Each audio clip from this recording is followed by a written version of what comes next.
Hi, welcome to Garden Cafe. I'm Maureen and this is my Texas Zone 8B 9A garden. This is February.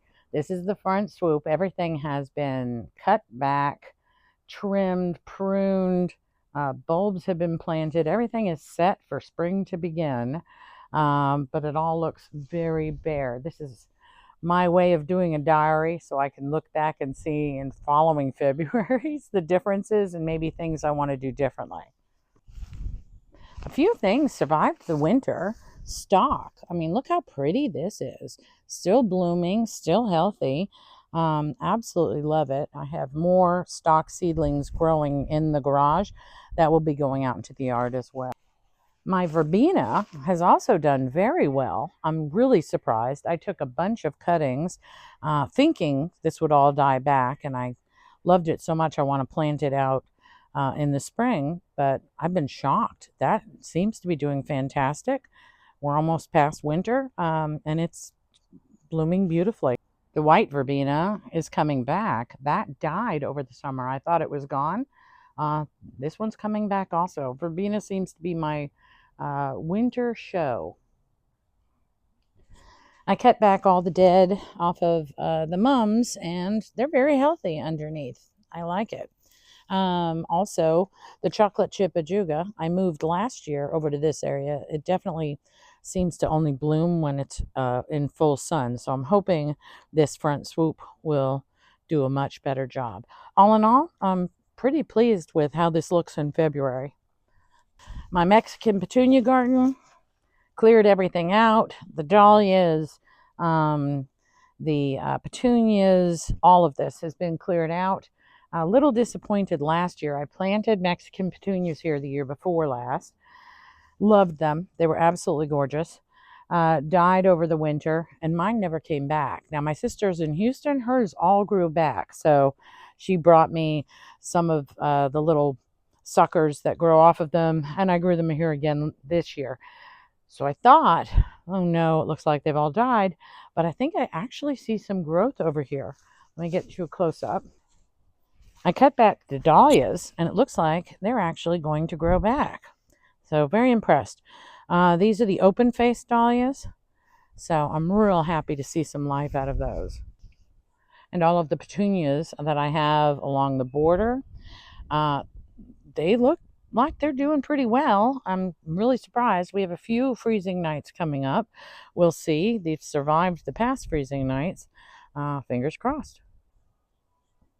And it looks like the mums are coming back as well. Mums I've been very impressed with. They've survived our winter and they look like they're going to come back pretty strong. So I guess we'll see. I am so excited. It looks like, yes, there is still life in these Mexican petunias. They are just so gorgeous and so showy pretty much all year long. And this is my failed food garden from last year, from the last 2 years. Tomatoes, I think I got maybe 3-4 tomatoes off of those plants. The green pepper plant, I want to say again 3 or 4 green peppers all year. The onions and the basil and the cilantro did fabulous. The cilantro and basil's gone, so I'm going to have to replant those. I have berry bushes. The blackberry bush survived the winter. Blueberry bush never lasted more than a month to begin with. But I did buy another blackberry and another blueberry bush. They're in the garage, so they'll come out here, and I'll plant those. All of this soil, I need to get all the weeds out. I'm going to turn the soil over. I'm going to put in compost, fertilizer, whatever. I'm going to revitalize this area, and I'm going to go at the food garden again this year to see if anything changes. My husband and I put together, it's really kind of cute. We had petunias overflowing, which were absolutely gorgeous. When those died, when it hit triple-degree temperatures for over a month, we put in purslane, which overflowed, beautiful color. The bucket is a little 50-50. Oh, it's kind of breaking. We've got some painting and repairing to do of this, but it's kind of an exciting pop of color and fun in the middle of a big yard. Back here is, for the most part, right now you can see it's in sun, but most of the year that is total shade when these trees all have their leaves. 2 years ago, it kind of looked pretty. I could see where I wanted it to go. For some reason, last year, uh, things grew, things survived. Nothing was really a wow back here, and I'd like this to be a wow moment. I like that little seating area. The squirrels took the cushion stuffing and created two huge nests of white stuffing. I'll get a photo of that. Absolutely insane, but they destroyed my cushions, so I've got to come up with another look for under that tree. But it's a really wonderful shady spot during the worst of the summer. Absolutely love my pond garden. Oddly enough, and these are just gorgeous, this ornamental kale survived our brutal summer last year. Didn't expect it. I planted these not this past Christmas, but the one before, because I wanted color out here during the winter. They survived and grew even bigger over this winter. So love these. I'm really hoping they stay. Pond. I have to wait another few weeks for things to warm up a little more, but I have to get into that and take out the water lily. It's in a bag, and I already have the sand and the water fertilizer. Take that out, take the leaves off, the roots off. This is going to be an entire video on its own to put it back in so that it can grow again. These are absolutely stunning when they bloom, but this one is obviously way overgrown. To the right of the pond, I have everything weeded. I cut everything back. I've still got snapdragons here that are still alive, which thrilled with. See how well they bloom in a few weeks. Ranunculus are growing. No buds, no blooms yet, but fingers crossed they are as gorgeous as they're supposed to look. My back porch garden is looking so sparse and so sad. I can't wait for things to warm up and I can start planting things back in all of these pots. This begonia here was absolutely stunning just 2 weeks ago. I brought it out because our temperatures were in the 80s. But again, we're going down to freezing, so I'm going to move him back inside again until things warm up for good. And the left side of my tiny pond seems to be doing pretty well. Again, verbena. I took cuttings thinking these were just goners over the winter, and they are my big survivors. So I have tons of cuttings that I'll end up giving away, I think, this year. You know, just planning on replanting last year, or this spring. Ranunculus, more ranunculus, looking healthy, looking strong. My sister's actually had buds on hers, so we'll see. Holly, that's an evergreen. It grows perfectly fine. Obviously, I'll replant the pots. But overall, this is some snapdragons there that are coming back. Overall, I'm pretty pleased with this side. This is the back fence, long stretch, left side of the pond. I have a few things. The hollyhocks that I brought seeds from New Mexico, they seem to be loving life. Tons of weeds that need to come out. This tree died during the ice storm 4 or 5 years ago, and I'm losing track. And now we're finally taking out the stump. So we still have a little bit more to go. A lot of debris, some broken lawn art. But anyway, it's looking pretty good. Hollyhocks look good. The mums, again, mums seem to be my yay plant this year. Hopefully that works out. Yeah, mums and verbena. I was told mums would do really well. Verbena took me by surprise. Some more hollyhock growing from New Mexico seeds. That was a different color. Lots and tons and tons and tons of weeds. I cut back a lot of stuff in here.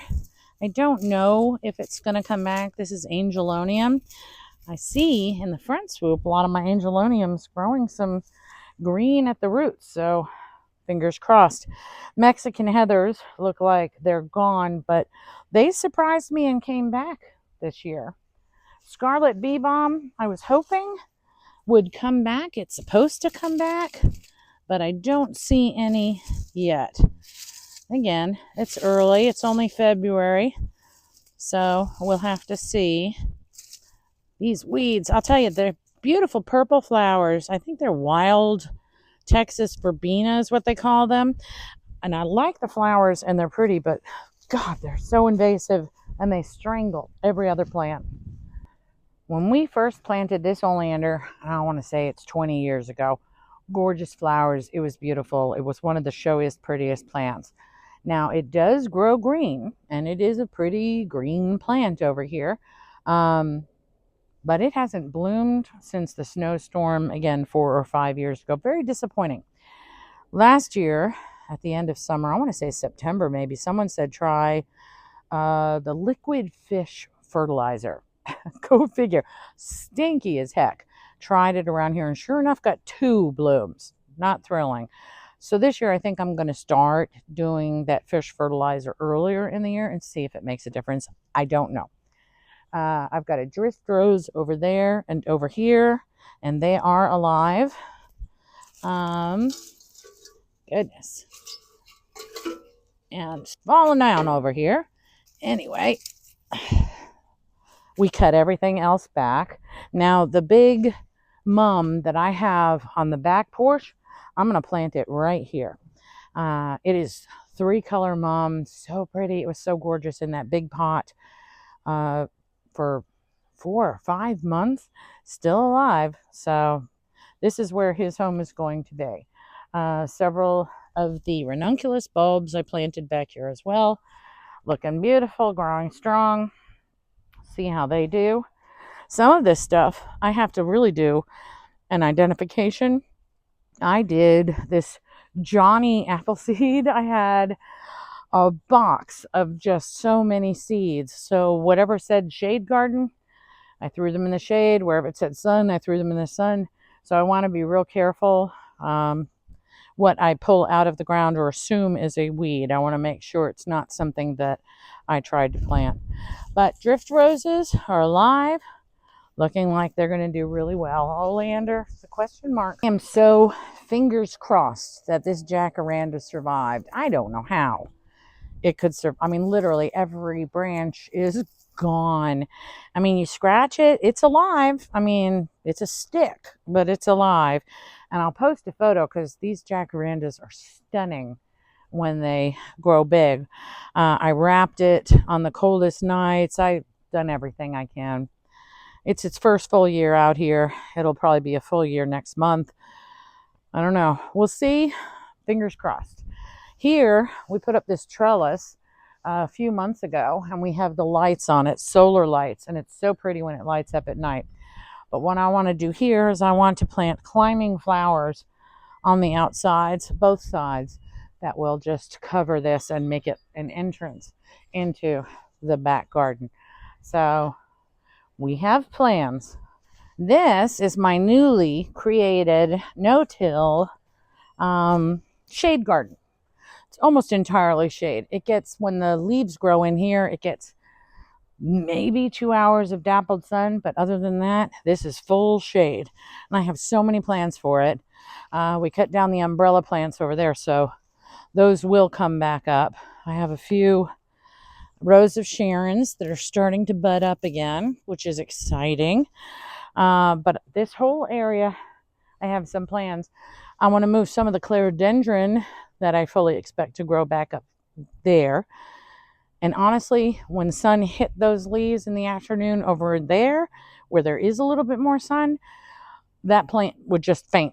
The leaves would sag. It would look like it was going out the next morning. It would be bright and fun again. So I want to move those down here. I think they'll appreciate full shade, and they will completely cover this whole fence line. This entire Stonehead garden is, I'm just baffled.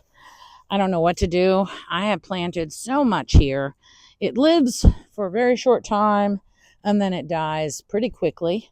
This entire area, there's a liner under the ground here that is filled with stone. Inside this honeysuckle used to be one of those water vases that would fill up and overflow and fill up and overflow. Very pretty. This, of course, has grown completely. This is just one mass of plant right now. So underneath does retain water, and for Central Texas, that's pretty good. but I don't know why things aren't growing here. And I have a strong suspicion it has something to do with that water sitting there in the stones. I don't know, but I'm going to do my best to come up with some ideas for this area, and hopefully this year it works. This entire swath all along here was another no-till garden. Now this one does get brutal sun.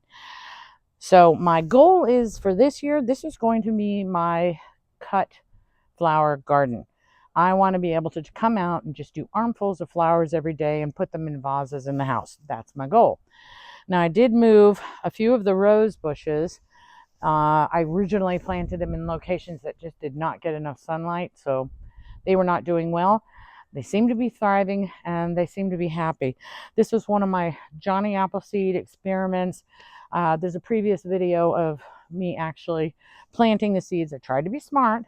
Shorter plants in the front, medium in the middle, taller ones in the back. We will see. Also, I've got some bearded iris down here. I'm going to bring you down because that's exciting. I've never planted bearded iris before. This was such an experiment. This is part of the It's All an Experiment portion. Actually, just about everything is. But I bought 3 bearded iris, and they were the funkiest looking roots. And they really looked dead. I mean, they just absolutely did. Planted them, and they even looked more dead. And now all of a sudden, we're getting some green growth out of it. So kind of exciting. They're really beautiful. I got the bicolor ones. I think one's purple and white, one's orange and red. Anyway, they should be gorgeous if they actually work. This is my dining room window garden, well, for obvious reasons. When you walk into my house, this is one of the first windows you see as you walk into my house. So I wanted to have beautiful flowers growing here. Now we did have a few plants that grew well. We had some zinnias. They grew too tall. They've got very floppy. Those have now been moved over to the cut garden section. I have ranunculus in here.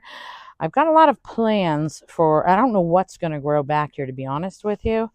I had lavender. The tags are still here. Lavender, purslane. There were lots of things in here that were very pretty, but they weren't as tall as I want them to be. I want them to be at least tall enough so that when you're walking through the house, you can see the flowers over the top. But pretty much a blank canvas over here for me. And last but not least, my bench garden. Well, for obvious reasons. Thryallis is supposed to come back. We planted it last year, and it was very showy, gorgeous, golden yellow flowers. They were beautiful. And it was a great view from the dining room window as well. Sweet Williams growing in a patch. Now, it did do that last year because I did plant it maybe May, June. Never flowered. I got a lot of green, but not a lot of flowers. So we'll see how that comes out. We have some azalea bushes. They had flowers when we planted them. They've only been green since. I do see buds, but I'm not holding my breath. I'm just really hoping they end up being absolutely gorgeous as they're supposed to be, stunners. And let's move down farther this way. And to finish up the tour, this is to the right of the bench. The only thing I can see that has any life in it is the hydrangea, which again is a surprise. Let me bring you in close. I'm excited. You can see little green buds coming off of the base. Now we do have a few more freezing nights, so I'm kind of hoping that this survives, get it covered. Hopefully, but that's all that survived over here. We have several things, profusion, zinnias, stuff like that we should see some of them coming back in the spring, but I think at this point it's a wait and see. Thank you for joining me on my February garden tour. Not a lot to see yet, but you can kind of see where things start. If you enjoyed this video, please hit like, subscribe, and share. It helps to grow my channel. Also, if you have any recommendations, suggestions, or questions, please comment below. Have a wonderful day.